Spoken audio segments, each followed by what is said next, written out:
지금 에스더서 강의 이제 15번째 시간입니다. 아마 다음 주면은 에스더서가 완전히 마감을 할 것 같아요. 여기 보면 유대력으로 아달월, 다시 얘기하면 12번째 되는 12째 달 13일에 태양력으로 하면은 이거는 12월이 아닙니다. 2월 말이나 3월 초 정도 되죠. 그때에 왕이 내린 조서에 따라서 유다 사람은 페르시아 전역에 있는 자신들의 적들을 무려 7만 5천 명이나 죽였습니다. 그리고 또 수산성에서는 13일에 500명, 그리고 14일에 300명 해서 도합 800명의 적들을 죽였죠. 그리고 나서 20절에 보면은 모르드게는 이 모든 사건을 기록하였다고 합니다. 그리고 또한 아수에로 왕이 다스리는 페르시아의 모든 지방에 사는 유대 사람들에게 글을 보내서 매년 아달월 14일과 15일을 명절로 지키도록 지시하였다고 21절에 나와 있습니다. 여러분, 이 명절이 무슨 명절이죠? 우리가 지난주에는 추석이 있었죠. 추석 명절인가요? 추석 명절은 아니죠. 불임절입니다. 26절에 보면 불임절이라고 나와 있습니다. 6월절은 한문입니다. 준이 아니에요. 근데 6월이 아니라 6월이라고 하는 것은 넘어가다고 하는 한자어입니다. 그래서 이것도 불임절 하니까 림자가 숲을 림자 써가지고 마치 소림사 뭐 이런 거, 소림절 불임절 뭐 이런 게 있나 보다 그러는데 아닙니다. 이거는 숲을 림자와 한자와 전혀 상관이 없는 겁니다. 이거는 페르시아 말을 그대로 이렇게 번역을 해놓은 거예요. 그게 무슨 말이냐면은 우리 26절 한번 읽어볼까요? 26절 다시 한번 읽겠습니다. 시작. 그래서 주사위의 일종인 부르라는 말을 따라 이 두 날을 불러서 불임이라고 하였다. 이 모든 사건은 유다 사람 스스로가 직접 보고 겪은 것이며 모르드게의 글에도 적혀 있는 것이다.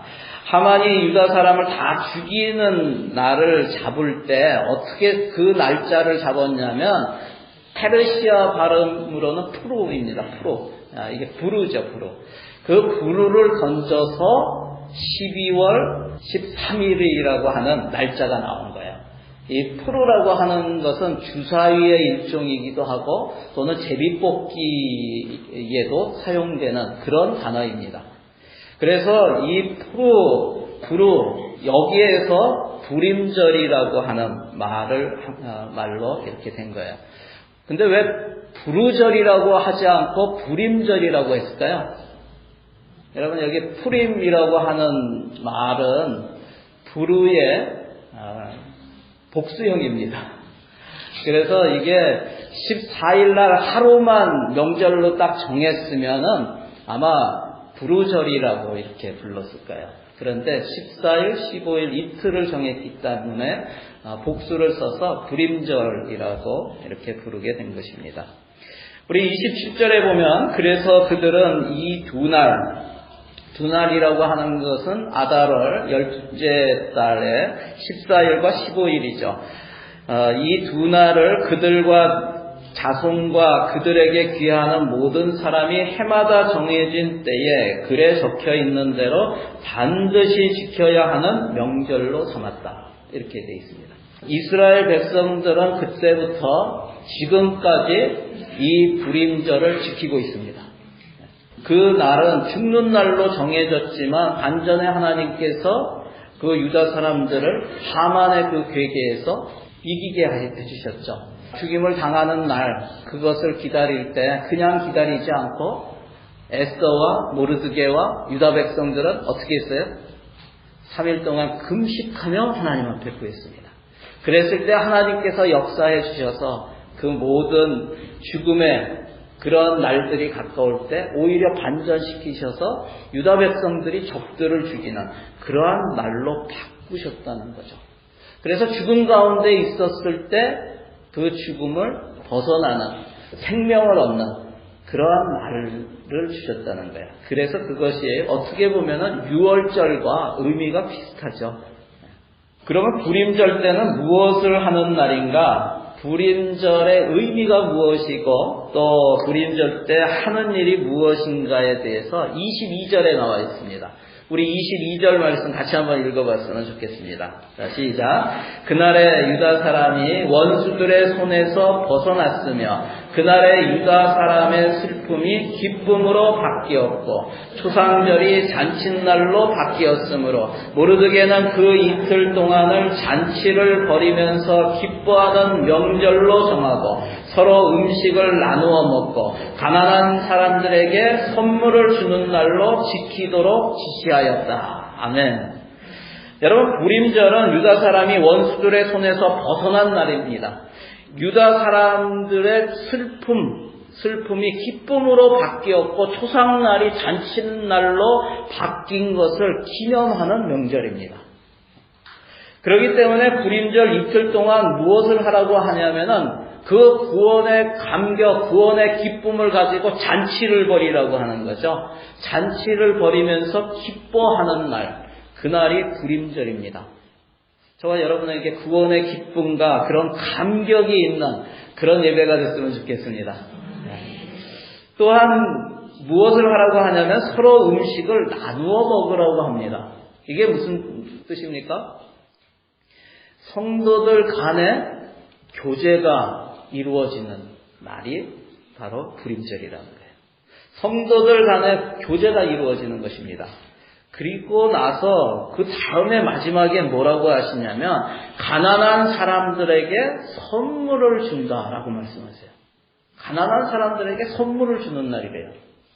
교회 안에서 우리가 구원받은 하나님의 백성들이 모여서 예배드리지만 그 구원의 기쁨과 감격으로 예배드리고 또 믿는 사람들끼리 함께 잔치를 벌이고 음식을 나누어 먹고 성령의 교제가 일어나고 하는 것에서 그치면은 안 된다고 말씀하시는 거예요, 지금. 우리에게 도전하고 있는 말씀이에요. 그러한 구원의 기쁨을 누리고 있는 사람들은 무엇을 해야 되냐면 세상 가운데 나가야 되는 거예요. 그리고 뭘 하라고요? 가난한 사람들에게 선물을 주는 거예요. 여러분, 긍휼과 사랑의 마음으로 가난한 사람들을 돕고 구제하고 그 하나님의 사랑을 나누는 날이 불임절입니다. 다시 말하면 불임절의 정신은 뭐냐면 기쁨과 교제와 구제라는 거예요. 그래서 23절에 나와 있는 것처럼 유다 사람들은 불임절을 해마다 지켰습니다. 그리고 지금까지도 매년 이스라엘에서는 불임절을 지키고 있습니다. 그래서 지금 예루살렘에서는 15일 날 불임절을 지킵니다. 그리고 예루살렘 이외의 지역에서는 14일 날 불임절을 지킵니다. 마치 수산성에서는 15일 날 불임절을 지켰고 수산성 이외의 지역에서는 14일 날 지킨 것처럼 그렇게 지키고 있는 거예요. 그런데 문제가 있습니다. 오늘날 드려지는 불임절, 오늘날 이스라엘에서 명절을 지키는 그것에 문제가 있다는 거예요. 처음에 가졌던 그런 기쁨, 구제, 또 교제, 이러한 정신이 흐려지고 결국에는 그 의미를 잊어버리고 명절로만 지키고 있다는 거예요. 여러분, 이번 주에 있었던 성경 공부에서 이런 이야기들이 많이 나누어졌습니다. 그런데 오늘 본문에서도 지금 명절을 이렇게 매년 지키라고 하는데 그것이 지켜나가면서 그 의미가 변형되는 것을 봐요.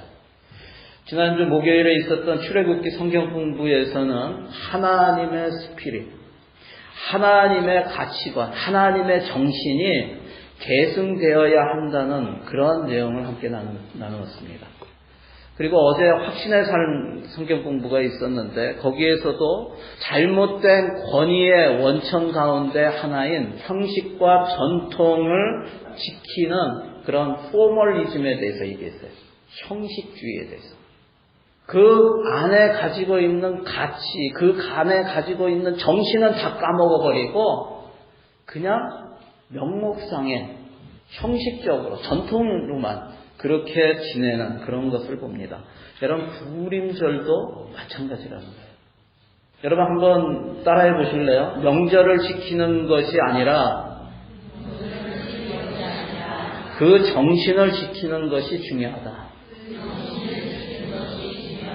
여러분, 명절을 지키는 것이 아니라 그 정신을 지키는 게 중요합니다. 오늘 본문에 나오는 부림절이 만들어진 것이 언제냐면 스룹바벨에 의해서 1차 포로 기환이 일어났고 그것이 BC 537년에 일어났습니다. 그리고 나서 에스라에 의해서 2차 포로 귀환이 BC 458년에 일어났는데 에스더서에 나와 있는 이 사건들 전체는 다 그 중간에 일어난 거예요. 그 사이에 일어난 거예요. 이렇게 제정된 부림절은 지금도 이스라엘에서 행해지고 있어요. 그래서 복음서에도 이 부림절에 대한 부림절을 지킨 흔적이 나와 있습니다. 요한복음 5장을 한번 펴보실래요? 요한복음 5장에 보면은 어떤 이야기가 나오냐면은 예수님께서 예루살렘에 베드자다라고 하는, 또 옛날 버전에는 베데스다라고 하는 그 못에서 38년 된 병자를 고치는 그런 장면이 나옵니다. 그런데 여러분 5장 1절 말씀 한번 보시기 바랍니다. 5장 1절 말씀 우리 같이 한번 읽어볼까요? 자, 시작. 그 뒤에 유대 사람의 명절이 되어서 예수께서 예루살렘으로 올라가셨다. 여기에 보면은 유대 사람의 명절이 되어서 이렇게 나와 있는데 여기에 나오는 명절, 이것을 명확하게 어떤 명절인지에 대해서는 나오지 않습니다. 그런데 많은 학자들이 이 신학자들이 이 명절을, 여기에 나와 있는 명절을 부림절이라고 생각합니다. 저도 그렇게 생각합니다. 왜 그런가 하면은 5장에서 예루살렘에서 지금 그 병자를 고친 이야기들 하면서 안식일에 대한 얘기까지 나오면서 그 뒤에 넘어가면서 6장 1절에 가면은 뭐라고 되어 있냐면 그 뒤에 이렇게 되어 있어요. 그 뒤에 예수께서 갈릴리 바다 곧 디베레아 바다 건너편으로 가시니 이렇게 돼 있어요. 이 얘기가 뭐냐면 그 뒤에라는 게 지금 시간적으로 사건을 나열하고 있다는 뜻이죠. 5장에서 일어난 일이 있었고 그 뒤에 어떤 명절이 있었는데 그 뒤에 예수님께서 디베레아 바다 건너편으로 가셨다. 그렇게 돼 있어요. 그러면서 4절에 보면은요, 마침 유대 사람의 명절인 유월절이 가까운 때였다. 이렇게 돼 있어요. 지금 무슨 얘기냐면, 그 베데스다 그 못에서 38년 된 병자를 고칠 때가 명절이었어요. 그리고 나서 그 뒤에 어느 정도 시간이 지난 다음에 뭐라고 하냐면은, 유대 사람의 명절인 유월절이 가까운 때다. 이렇게 말씀하거든요. 여러분, 유월절 전에 있는 명절이 뭐냐면요, 부림절입니다. 부림절은 아달월 14일, 15일에 있는 때잖아요. 그 다음에 유월절은 명절의 첫 번째죠. 그래서 한 달 후에 아비월, 유대력으로 첫째 달 14일 날 유월절이 있습니다. 그래서 이 구절이 부림절이구나 하고 그렇게 생각을 하게 되는 거죠. 여러분 5장에 나오는 명절이 부림절이든 아니든 그것이 어찌되었건 하나님께서 주신 명절입니다. 그런데 하나님께서 주신 명절 전체를 다 보면 뭐냐면 하나님이 주신 은혜에 감사하는 것이고 또 그 은혜를 이웃들과 나누는 거예요. 그 정신이 다 들어있습니다. 그런데 한번 보시기 바랍니다. 요한복음 5장 이렇게 보세요. 5장 2절부터 4절에 보면은 예루살렘에 있는 양의 문 곁에 베드자다 또 베데스다라고 하는 그런 못이 있고 그 뒤에 5 주랑이 있었다고 합니다. 주랑이라고 하는 것은 뭐냐면 기둥이, 나무 기둥이 쭉 있어요. 그리고 그 위에 지붕이 있어요. 그래서 사람들이 그 밑에서 비를 피할 수도 있고 이렇게 앉을 수 있고 하는 곳이 주랑입니다. 그런 주랑이라고 하는 곳이 있는데 그 주랑 안에 눈먼 사람들과 다리 저는 사람들과 중풍병자들과 같은 많은 환자들이 누워 있었습니다. 그것은 천사가 한 번씩 내려와서 이 베드자다 못에 물을 한 번 휘저어 놓을 때가 있는데 그때 맨 먼저 들어가는 사람이 병이 낫기 때문에 그렇습니다. 그래서 많은 병자들이 그것을 기다리고 있었다는 거예요. 그런데 거기에 38년 된 병자도 있었다라고 말씀합니다. 여러분 6절 한번 보시기 바랍니다. 예수님께서 누워있는 그 사람을 보시니까 이미 오랜 세월을 그렇게 보내고 있는 것을 아셨다는 거예요. 그러니까 이 사람이 38년 동안 거기에 누워 있었는가 그거는 몰라요. 그런데 꽤 오래 있었다는 거예요. 그러면서 예수님께서 물으시죠. 그 사람에게 낫고 싶으냐? 물으세요. 그 병자가 대답합니다. 10절에 보면 주님 물이 움직일 때에 나를 들어서 못에다가 넣어주는 사람이 없습니다. 내가 가는 동안에 남들이 나보다 먼저 못에 들어갑니다. 여러분 이 병자의 대답이 무엇이에요? 그가 언제부터 이 연못에 나와 있었는지는 모르지만 그가 하는 이 말에는 그가 아주 오랜 기간 이곳에 있었다는 것을 암시하고 있고 그리고 어떤 마음이 그 안에 있었는가를 보게 되는 거예요. 여러분 어떤 마음이 있는 것 같아요? 원망의 마음이 있는 것 같지 않습니까? 하나님의 은혜와 긍휼과 자비와 사랑을 믿는 그러한 모습이 보입니까? 전혀 그런 모습이 안 보입니다. 원망하고요. 다른 사람 아무도 믿지 못하겠다는 그러한 마음이에요. 먼저 그 물에 들어가려고 하는데 자기는 아무도 그렇게 안 해주니까 끊임없는 경쟁으로 인해서 또 그 실패로 인해서 아픔과 상처만 있는 거예요. 그에 따른 실망과 절망과 원망만이 그 안에, 이 환자 안에 들어있는 것을 보게 되는 거예요. 여러분 왜 이런 일이 일어납니까? 하나님의 정신을 잃어버리고 형식만을 취하기 때문에 그렇습니다. 명절만 지키고 그 명절을 주신 하나님의 마음, 하나님의 정신, 하나님의 스피릿은 다 잊어버린 거예요. 그 적나라한 모습이요, 그 뒤에 또 나옵니다. 어떻게 나오냐면 예수님께서 이 병자를 불쌍히 여기셔서 고쳐주셨어요. 그랬더니 유대 사람이 병이 나은 이 사람에게 말하는 것이 10절에 나와 있습니다. 뭐라고 합니까? 10절에 보면은 오늘은 안식일이니 자리를 들고 가는 것이 옳지 않소. 여러분 뭐라고 하는 거예요 지금? 오늘 안식일인데 예수님께서 고쳐줘서 이제는 자리에 더 이상 앉아있을 필요가 없어요. 일어나서 가는데 유대 사람이 뭐라고 하냐면 야 너 오늘 안식일인데 자리를 들고 그렇게 병 나았다고 가면 안 돼. 다시 누워. 이런 얘기예요.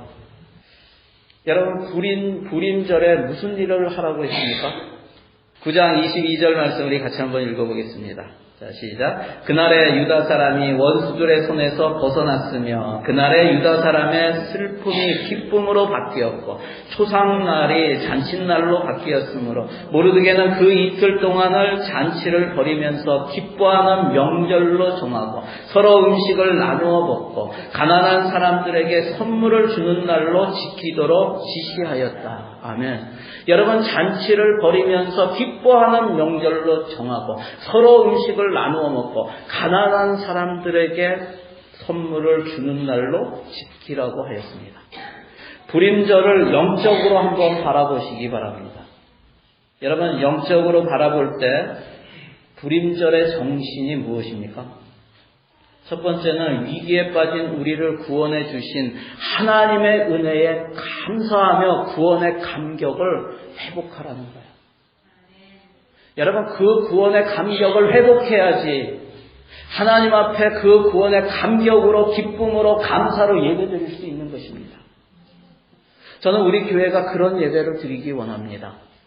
기쁨과 감사와 감격이 있는 그런 예배를 드리기 원합니다. 저 오늘 감사한 것이 오늘 찬양하면서 그러한 기쁨이, 그러한 감사와 감격이 우리 교회 안에 있다는 것이 이렇게 느껴져요.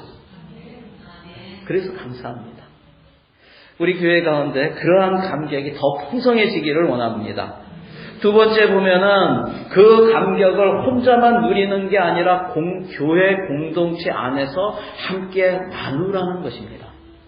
교회 안에서, 목장 안에서, 부서 안에서 서로 음식을 함께 나누어 먹으면서 성령의 교제가 일어나는 거예요. 내가 힘든 것들, 내가 어려운 것들, 내가 기쁘고 즐거운 것들 함께 나누는 겁니다.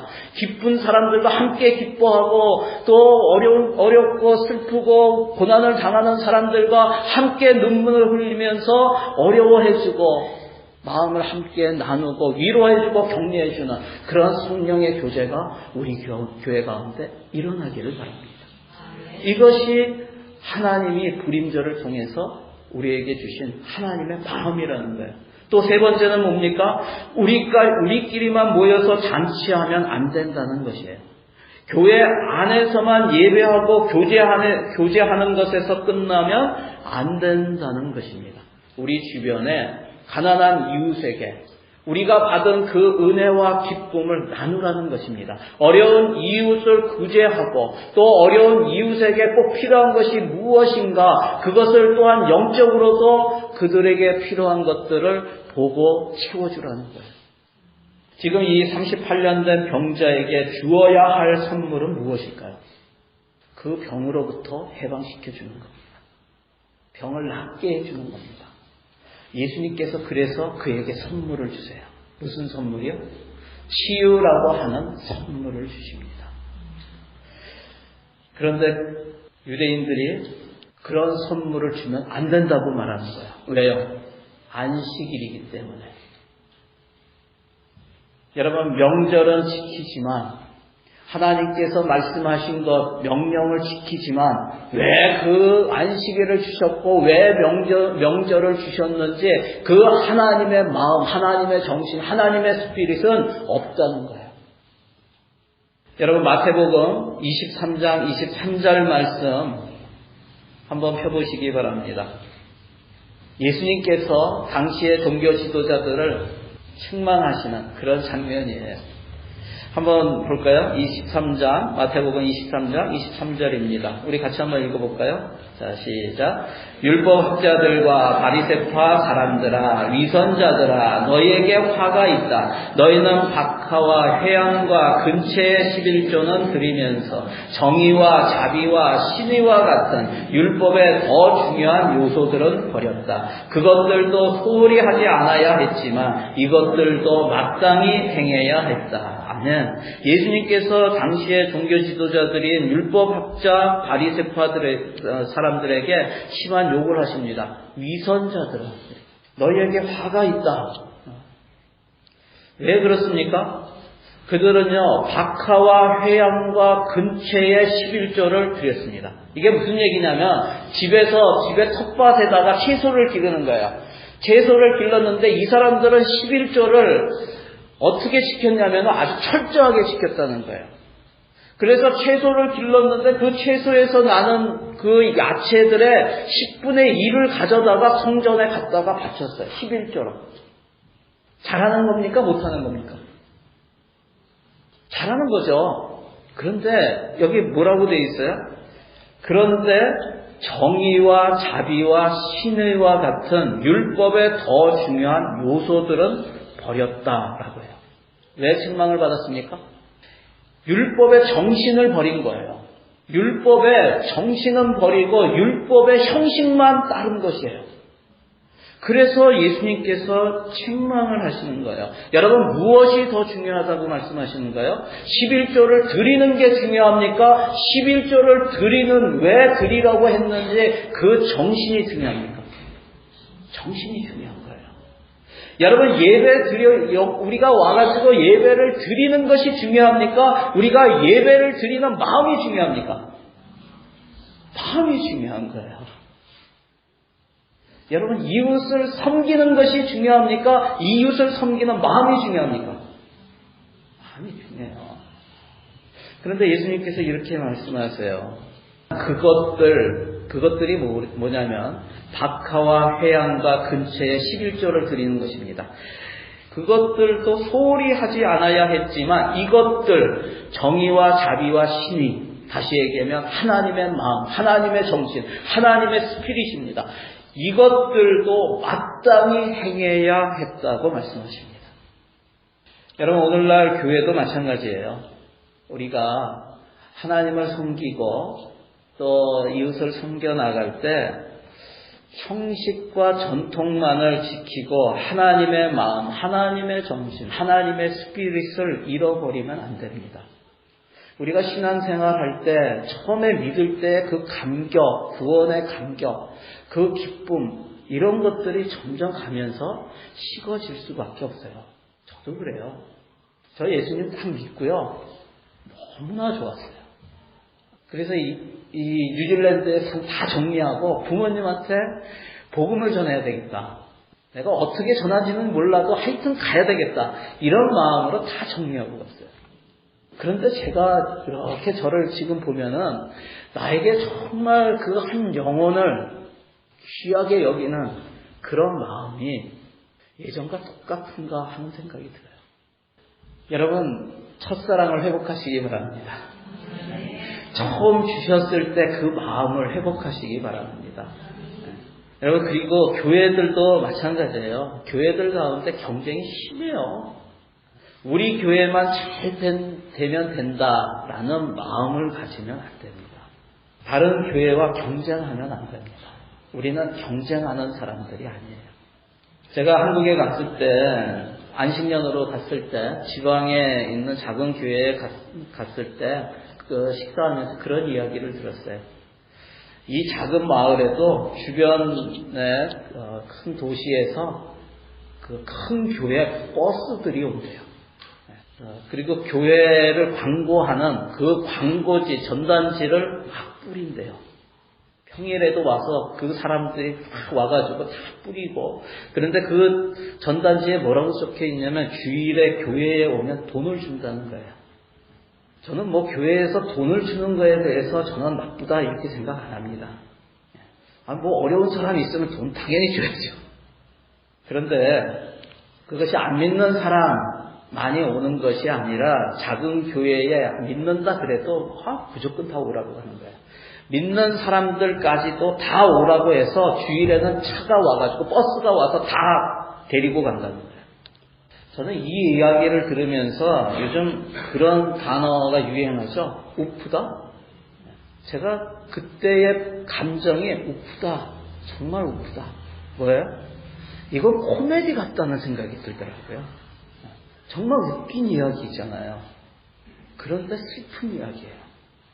그 가운데 하나님의 마음은 전혀 없는 그런 교회의 그 양적인 성장을 위한 그것을 어떻게 부흥이라고 생각하면서 하는 그런 일들에 대해서 마음이 아팠어요. 여러분, 교회는 그리스도의 몸입니다. 교회는 부흥해야 됩니다. 질적으로도 부흥해야 되지만 양적으로도 부흥해야 됩니다.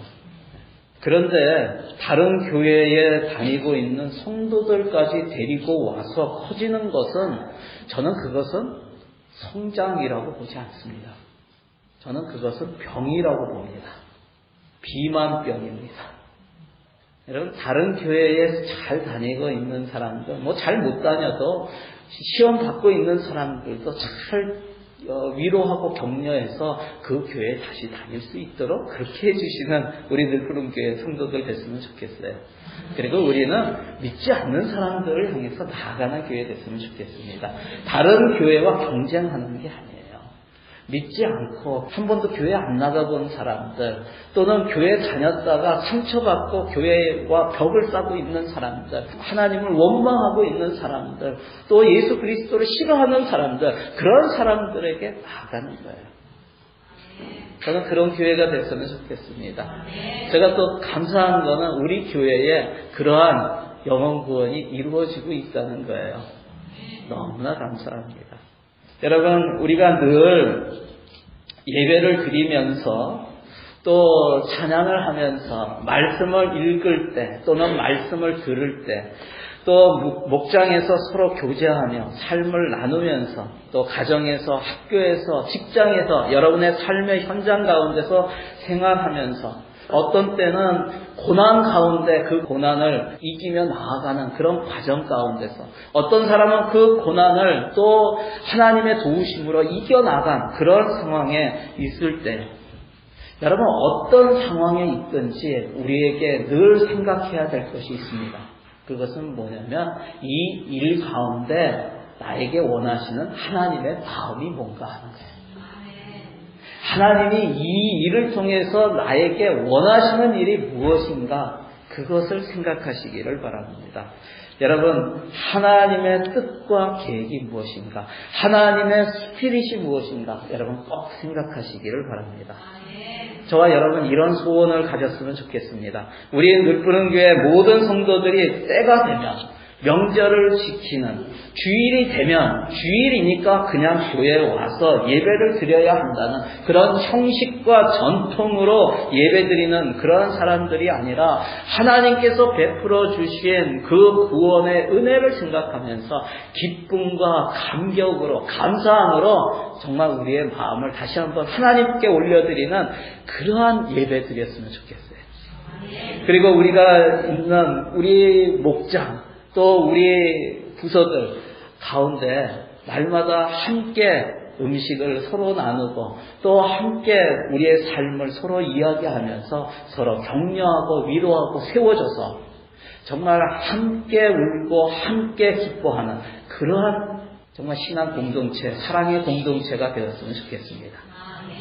그리고 그러한 사랑과 믿음을 가지고 또 그런 기쁨과 감사함과 감격이 우리 안에서 그치는 것이 아니라 우리 밖에 이웃들에게 그것을 모르는 사람들에게 그리스도의 그 크신 사랑과 은혜를 함께 흘려보내는 또 하나님이 주신 축복을 함께 흘려보내는 그러한 늘푸른교회 됐으면 좋겠습니다.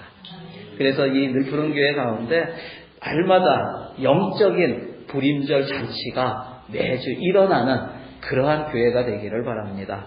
오늘 말씀을 정리합니다. 오늘 말씀을 통해서 불임절이 만들어지고 또 그것이 매년마다 지켜야 하는 명절이 되는 것을 보게 됩니다.